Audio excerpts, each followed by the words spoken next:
પ્રજ્ઞા madam, આપણે solution ચેપ્ટરની અંદર હમણાં સુધી રાઉલ્ટનો નિયમ ભણ્યા. પહેલા હેનરીનો ભણ્યા, પછી રાઉલ્ટનો ભણ્યા. હેનરીનો નિયમ શેના માટે હતો? તો વાયુમય દ્રાવ્ય અને પ્રવાહી દ્રાવક માટે.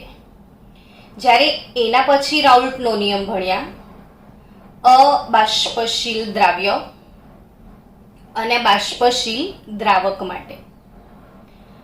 હવે આજે રાઉલ્ટનો નિયમ શીખવા જઈ રહ્યા છીએ. એ શેના માટે? તો કે એવા દ્રાવણ માટે જે દ્રાવણમાં બંને ઘટકો બાષ્પશીલ હોય. એટલે એવું દ્રાવણ જેમાં બાષ્પશીલ દ્રાવ્ય છે અને બાષ્પશીલ દ્રાવક છે. અર્થાત દ્રાવ્ય પણ એવું છે જેમાંથી બાષ્પ બને છે, દ્રાવક પણ એવું છે જેમાંથી બાષ્પ બને છે, ને એ બંનેમાંથી દ્રાવણ બનાવો છો તો દ્રાવણનું બાષ્પ દબાણ શું હશે તે અંગેનો નિયમ છે. એને આપણે પહેલા એક ઉદાહરણ દ્વારા સમજીએ. ઉદાહરણ તરીકે શું લઈએ?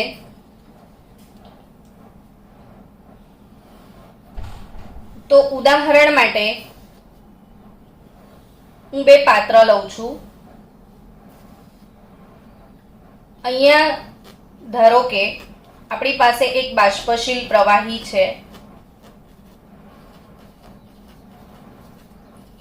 આ પ્રવાહી ફેઝ છે એનો, અને આ બાષ્પશીલ પ્રવાહી એ તરીકે ધારો કે હું ક્લોરોફોર્મ લઈ લઉં છું. કોઈ ઉદાહરણ ના બી લઈએ તો બી ધારો કે એ એક બાષ્પશીલ પ્રવાહી છે. આ એનો પ્રવાહી ફેઝ છે. એવું જ અહીંયા બીજું બાષ્પશીલ પ્રવાહી છે. આ પ્રવાહીના અણુઓ છે. આ બાષ્પશીલ પ્રવાહી, આને આપણે બી કહી દઈએ, ઘટક બી. આને આપણે દ્રાવ્ય કહીએ, આને આપણે દ્રાવક ક કહીએ. દ્રાવ્ય પણ બાષ્પશીલ, દ્રાવક પણ બાષ્પશીલ.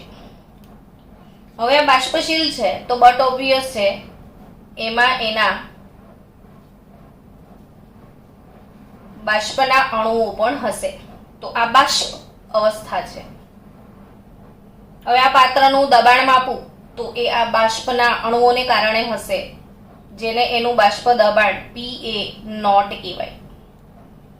કેમ કે આને હજી કોઈના સાથે મિશ્ર કર્યો નથી, ને કોઈના સાથે મિશ્ર નથી કર્યો અર્થાત કે આ શુદ્ધ દ્રાવ્ય નું બાષ્પ દબાણ મિક્સ કરતા પહેલા હજી મિશ્ર નથી કર્યો, એનું પોતાનું બાષ્પ દબાણ છે આ. એવી જ રીતે આ ઘટકમાં આના બાષ્પના અણુઓ હશે.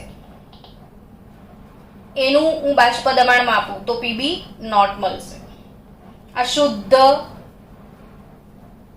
દ્રાવકનું બાષ્પ દબાણ છે. શુદ્ધ દ્રાવકનું બાષ્પ દબાણ કહેવાય. હવે આને પોતાનું બાષ્પ દબાણ છે, આને પોતાનું બાષ્પ દબાણ છે. આ ઘટક A છે, આ ઘટક B છે. પણ અહીંયા લિટરલી તમે ઓબ્ઝર્વ કરી શકો છો કે જે ઘટક A છે એમાં બાષ્પના અણુઓ વધારે છે. એટલે આપણે એવું કહી શકીએ કે અહીંયા જે ઉદાહરણ છે એમાં PA0 ગ્રેટર દેન PB0. અર્થાત ઘટક A ઘટક B કરતા વધુ બાષ્પશીલ છે. દરેક પ્રવાહીનો સ્વભાવ અલગ અલગ હોય, કોઈની બાષ્પ વધારે હોય, કોઈની બાષ્પ ઓછી હોય. હવે જો આ બંનેને મિક્સ કરીને મારે એક દ્રાવણ બનાવવું છે,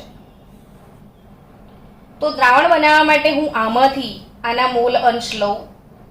કેટલોક જથ્થો હું આમાંથી લઈશ, એ મોલ અંશ XB તરીકે લઉં, એટલે કે દ્રાવકના મોલ અંશ XB. એટલે અહીંયા XB અમાઉન્ટમાં જથ્થો છે. આ બધું થોડું મેં દ્રાવક લીધું. હવે હું આમાંથી પણ એ જથ્થો લઉં છું. ધારો કે X એ અમાઉન્ટમાં છે, એના મોલ ફ્રેક્શન XA છે, તો આ XA અને XB લિક્વિડ ફેઝ થયું. એટલે અહીંયા આ પ્રવાહી કન્ડિશનમાં XA અને XB છે, તો આ અવસ્થામાં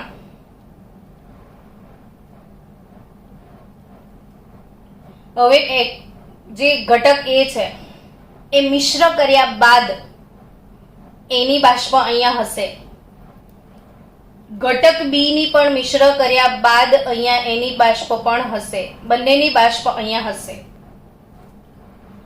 હવે જો આ બાષ્પ મિક્સ કર્યા પછી, દ્રાવણ બન્યા પછી જો દ્રાવણનું બાષ્પ દબાણ PA હોય ને અહીંયા દ્રાવકનું બાષ્પ દબાણ PB હોય, તો એ શેના પર આધાર રાખશે? તો કે હવે મિક્સ કર્યા પછી દ્રાવણનું બાષ્પ દબાણ, ઘટક A નું બાષ્પ દબાણ PA કેટલું? તો કે જેટલા એના મોલ અંશ હોય તેટલું. PB કેટલું? તો કે જેટલા એના મોલ અંશ હોય તેટલું. તો અહીંયા PA ચલે છે XA, PB ચલે છે XB. તો PA બરાબર શું? તો PA નોટ ઇન્ટુ XA. ચલન હટાવો તો અચળાંક આવે, અને અચળાંક તરીકે શુદ્ધ દ્રાવ્યનું બાષ્પ દબાણ આવશે. PB કેટલું? તો કે PB નોટ ઇન્ટુ XB જેટલું. તો હવે આ કુલ દબાણ કેટલું? P ટોટલ, તો કે PA પ્લસ PB જેટલું. આ કુલ દબાણ કેટલું થશે? PA વત્તા PB જેટલું થશે. તો અર્થાત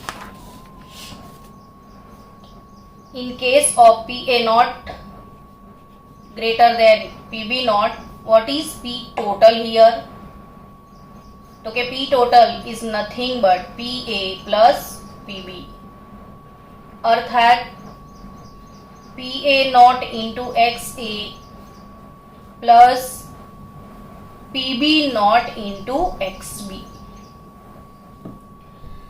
હવે જો A નું બાષ્પ દબાણ ઊંચું છે, તો XB ને XA ના સંદર્ભમાં મૂકતા તમને ખબર છે કે દ્રાવણમાં બે જ ઘટકો છે, A અને B. તો આ બંને ઘટકોના મોલ અંશનો સરવાળો હંમેશા 1 થાય. દ્રાવણમાં કેટલા પણ ઘટકો હોય, પણ એ તમામ ઘટકોના મોલ અંશનો સરવાળો હંમેશા 1 હોય. એટલે અહીંયા XB તરીકે તમે 1 માઇનસ XA ને સબસ્ટિટ્યુટ કરી શકો છો. So PA naught into XA plus PB naught into 1 minus XA. So PA naught into XA plus PB naught minus PB naught into XA. तो PB naught plus XA common काढ़ी लो तो PA naught minus PB naught थશે. અહીંયા સમજી શકાય છે કે PA ની કિંમત વધારે છે એટલે PA માઇનસ PB નો આન્સર પોઝિટિવ આવશે, એટલે ઓવરઓલ P ટોટલ વધી જશે.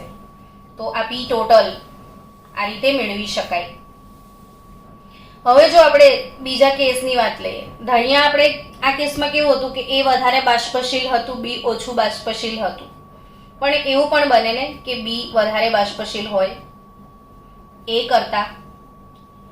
તો P ટોટલનું સૂત્ર કઈ રીતે ડિરાઈવ કરીશું? તો P total is equal to PA plus PB લઈએ. તો PA naught into XA plus PB naught into X B લઈએ તો આપણે જે એક્સએ છે એને સબસ્ટિટ્યુટ કરીએ બી ના રેફરન્સમાં, તો 1 માઇનસ એક્સ બી લઉં plus PB naught into X B લખાય, so PA naught minus PA naught into X B plus PB naught into X B. So यहाँ पे we can say that P A naught plus X B common निकाल दो आप, तो P B naught minus P A naught, B વધારે છે બી minus એ, તો આ પી ટોટલ માટે આવું કહી શકાય. હવે બીજી વાત કરીએ જો આપણે કે ભાઈ આ સૂત્ર પરથી શું તારવણી તમે કાઢી શકો, તો સૂત્રની તારવણી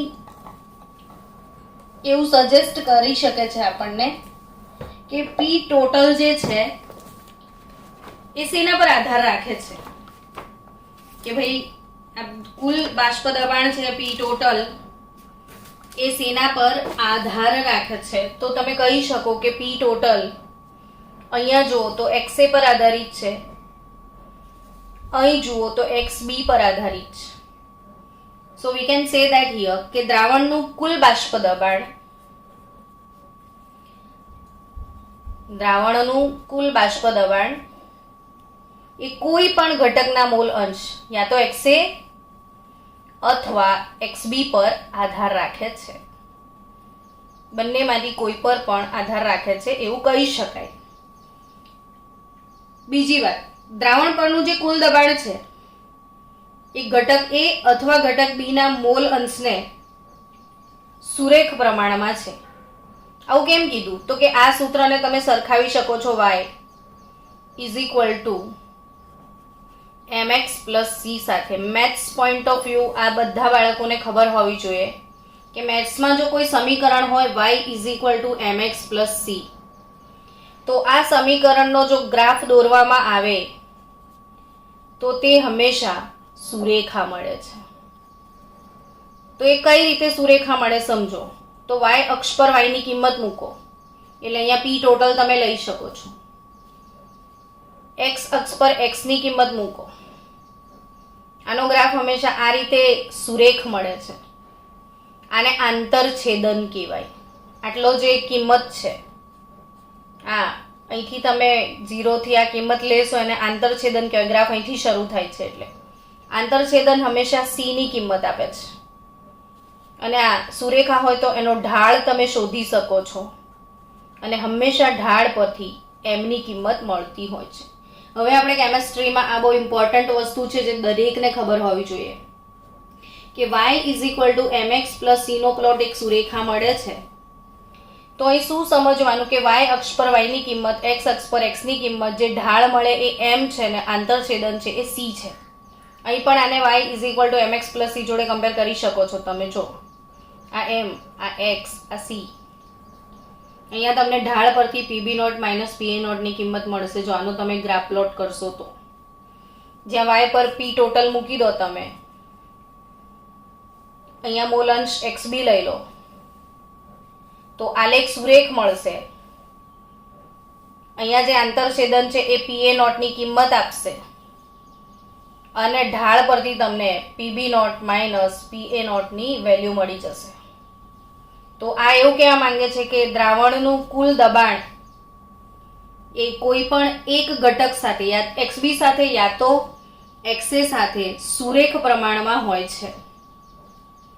બીજી વાત કરીએ તો ઘટક એ અથવા બી એમાં જો ફેરફાર કરવામાં આવે, ધારો કે હમણાં મેં એક્સએ અલગ લીધો છે, એક્સબી અલગ લીધો, થોડી વાર પછી ફરી દ્રાવણ બનાવું, એક્સએ એક્સી ની કિંમત બદલું, તો દ્રાવણનું કુલ બાષ્પ દબાણ બદલાઈ જાય. અર્થાત દ્રાવણનું કુલ બાષ્પ દબાણ કોના પર આધાર રાખે છે, તો એક્સએ અને એક્સબી ની કિંમત પર આધાર રાખે છે. એક્સએ એક્સબી બદલાશે તો કુલ દબાણ બદલાશે. હવે આમાં બીજી એક અગત્યની વાત કે બોર્ડમાં તમને અહીંયા બાષ્પકલામાં મોલ અંશ શોધો. બાષ્પકલામાં મોલ અંશ શોધો.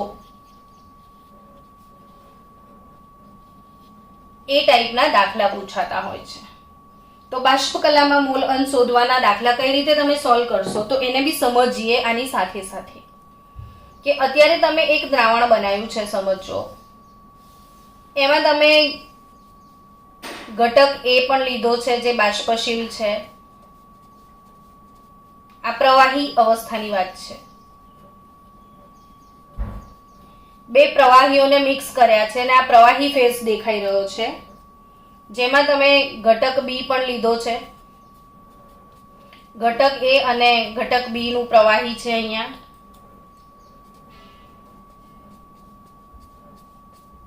ને હવે આ બંનેને મિક્સ કર્યા પછી ઉપરની જે બાષ્પ કલા છે આ બાષ્પ કલા કહેવાય, બાષ્પ અવસ્થા કહેવાય. ને એમાં બંને ઘટક અહીંયા પ્રવાહી અવસ્થામાં A પ્લસ બી છે, ઉપર બાષ્પ અવસ્થામાં A પ્લસ બી છે. હવે બાષ્પ કલામાં A પ્લસ બી છે, અહીંયા પ્રવાહી કલામાં A પ્લસ બી છે. તો જે બાષ્પ કલાનો A પ્લસ બી ઘટક છે, આ A પ્લસ બી ઘટક બાષ્પ કલામાં છે. તો ધારો કે બાષ્પ અવસ્થામાં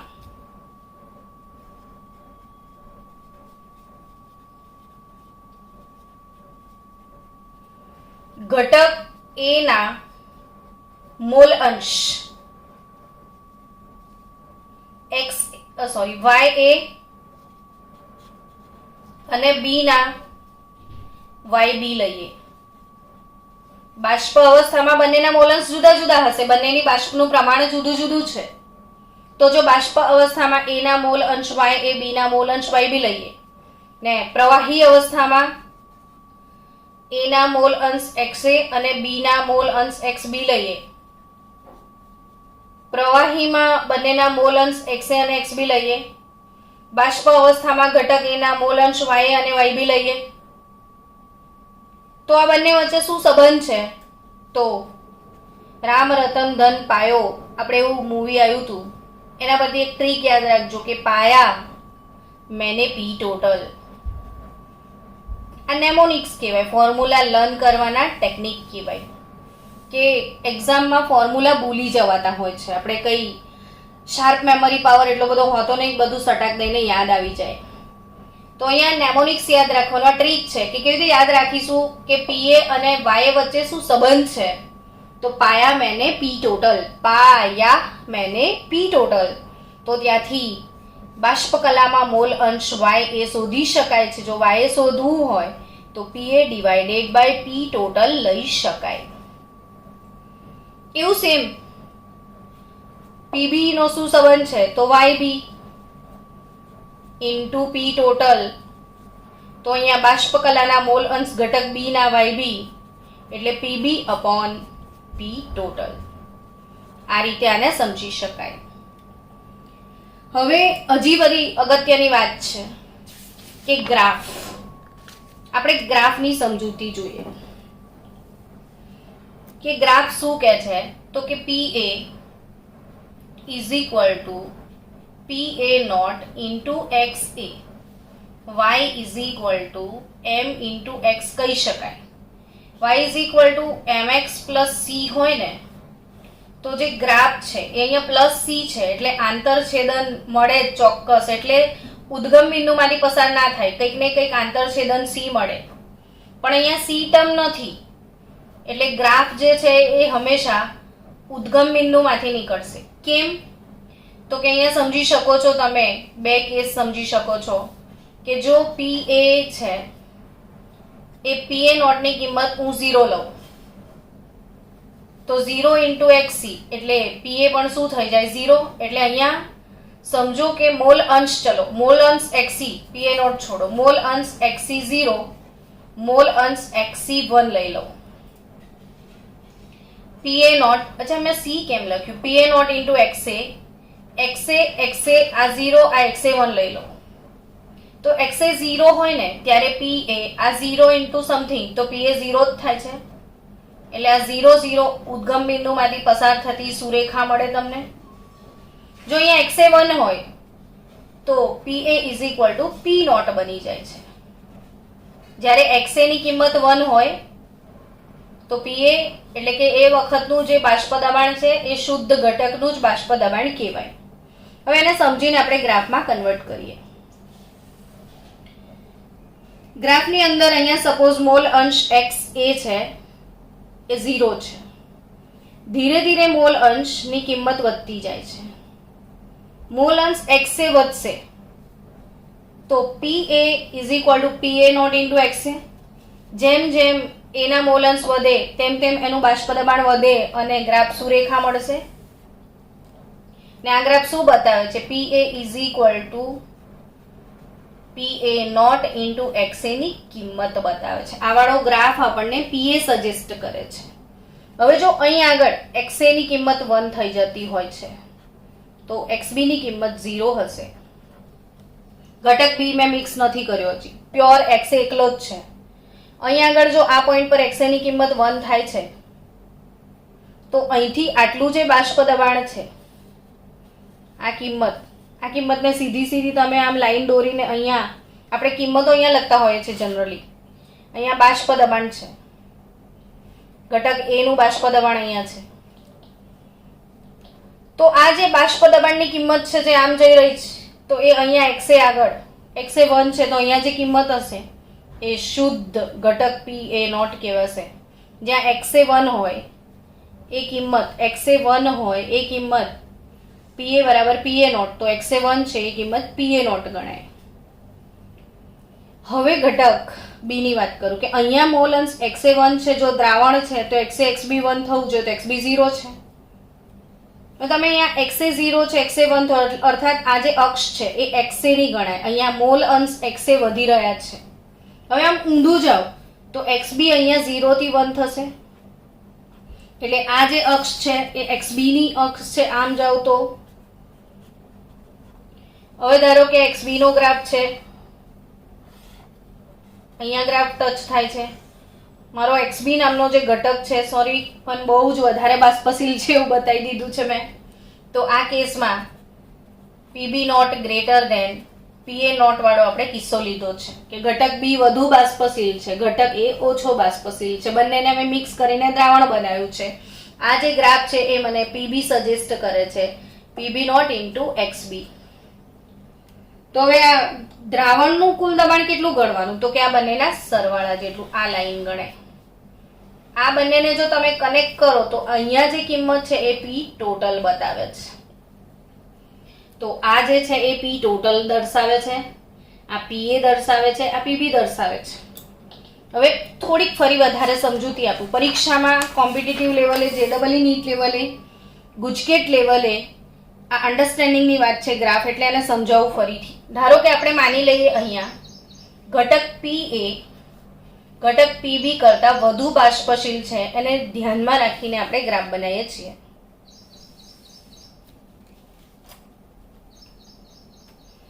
અહીંયા એક્સ એ 0 છે તો એક્સ બી 1 છે.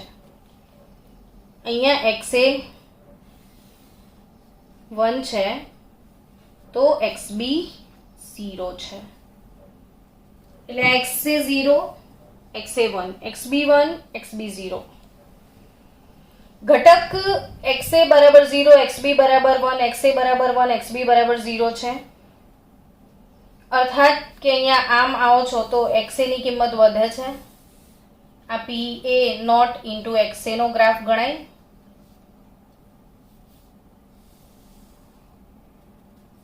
અહીંયા આ PB naught into X B નો ગ્રાફ ગણાય. પી એ વધારે બાષ્પશીલ છે એટલે આ વધારે બાષ્પ દબાણ બતાવે છે, આ ઓછું બાષ્પશીલ છે, અને આ પી ટોટલ નો ગ્રાફ બતાવે છે. હવે પરીક્ષામાં જ પ્રશ્ન આવી રીતે પૂછાય છે કે યુ વી ડબલ્યુ એક્સ આવું લખી દીધું છે. અહીંયા કોઈ લાઈન બનાવીને આપી દીધી છે. આર એસ ટી પી અને તમને પ્રશ્ન પૂછ્યો છે કે આરપી બરાબર શું, તો સમજવા જેવી વાત છે કે આ ગ્રાફની તમારામાં અન્ડરસ્ટેન્ડિંગ કેટલી છે એ તમને અહીંયાથી ખબર પડશે કે આ આરપી ની કિંમત કેટલી, તો તમે સમજો કે આ કિંમત અહીંથી અહીં સુધી આ ગ્રાફને ટચ કરે છે, તો આ ગ્રાફ તો પી ટોટલ માટેનો છે, એટલે આટલી જે કિંમત છે એ અહીંયા જે મોલ અંશ આના હશે એ પ્રમાણમાં આ પી ટોટલ સજેસ્ટ કરે છે, એટલે દ્રાવણનું કુલ દબાણ પી ટોટલ એ દર્શાવે છે આરપી. તો પી ટોટલ એટલે શું, તો કે PA naught into XA plus PB naught into XB. તો અહીંયા પી ટોટલ એટલે આરપી. તો આરપી બરાબર શું સમજીએ હવે, તો કે પીએ નોટ કોને ગણવાનું, તો કે જે એક્સએ 1 હોય તેને. PA is equal to PA naught into XA. જો એક્સએ ની કિંમત હું 1 મૂકું તો પીએ બરાબર પીએ નોટ થાય કે નહીં, તો અહીંયા એક્સએ 1 છે, તો આ જે કિંમત છે એ પીએ નોટ નું સજેશન આપે છે X W A PA naught કહેવાય. વોટ ઇઝ એક્સએ, તો કે એક્સએ કોને કહીશું, તો કે મોલ અંશ 0 થી 1 આમ થઈ રહ્યું છે, આ એક્સએ ની અક્ષ કહેવાય. આમ આવો તો એક્સએ જે વધે છે તો વી થી પી તરફ જે બતાવવામાં આવે છે મોલ અંશ એક્સએ ગણાય તો વીપી. પીબી નોટ ક્યાં હોય, તો જ્યાં એક્સબી 1 હોય, તો આ પીબી નોટ સજેસ્ટ કરે છે યુવી. એક્સબી તો 0 થી 1 આમ છે, તો આ એક્સબી સજેસ્ટ કરે છે, આ એક્સએ સજેસ્ટ કરે છે, તો એક્સબી એટલે ડબલ્યુ થી પી, તો ઇન્ટુ ડબલ્યુ પી. તો આ રીતે આરપી ની કિંમત આ ગ્રાફ પરથી સમજી શકાય છે.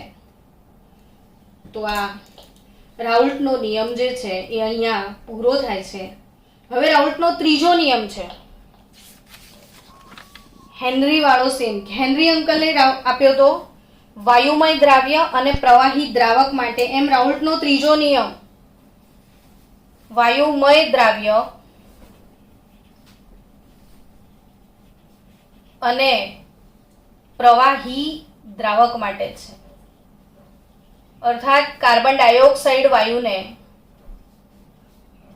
પાણીમાં ઓગાળવામાં આવે તો જે એનું દ્રાવણ બને છે એના માટે એવું કહી શકાય કે એ જે દ્રાવણ છે એનું બાષ્પ દબાણ પી, દ્રાવણનું બાષ્પ દબાણ પી જેને કહેવાય એ P is equal to P naught into X જેટલું હોય છે. એટલે આ જે છે દ્રાવણનું બાષ્પ દબાણ પી નોટ ઇન્ટુ એક્સ. એવું જ સેમ હેનરીએ પણ આ નિયમ આના માટે આપેલો છે. હેનરી અંકલ એવું કીધું હતું કે પી ચલે છે એક્સ ઇન્ટુ કે એચ, અર્થાત પી ઇઝ ઇક્વલ ટુ કે એચ ઇન્ટુ એક્સ. તો અહીંયા બંને નિયમ સેમ જ છે હેનરી અને રાઉલ્ટનો, પણ અહીંયા અચળાંક તરીકે કે એચ મૂક્યું છે એમણે, અને અહીંયા અચળાંક તરીકે શુદ્ધ દ્રાવકનું બાષ્પ દબાણ અહીંયા મૂકેલું છે આપણે. તો આ શુદ્ધ ઘટકનું બાષ્પ દબાણ બતાવે છે, એમ અહીંયા આ હેનરીનો અચળાંક કેએચ બતાવે છે. એટલે એવું કહી શકાય કે બાષ્પશીલ ઘટક અથવા વાયુનું આંશિક દબાણ તેના મૂળ અંશને સમપ્રમાણમાં હોય છે, અને આદર્શ દ્રાવણ માટે દ્રાવ્યની દ્રાવ્યતા અને દ્રાવણનું બાષ્પ દબાણ એ હેનરી અને રાઉલ્ટ બંનેના નિયમને અનુસરે છે. એટલે આ હેનરીના નિયમને પણ અનુસરે છે દ્રાવણનું બાષ્પ દબાણ, અને રાઉલ્ટના નિયમને પણ અનુસરે છે. તો હવે આપણે મળીશું નેક્સ્ટ લેક્ચરમાં આદર્શ દ્રાવણો સાથે.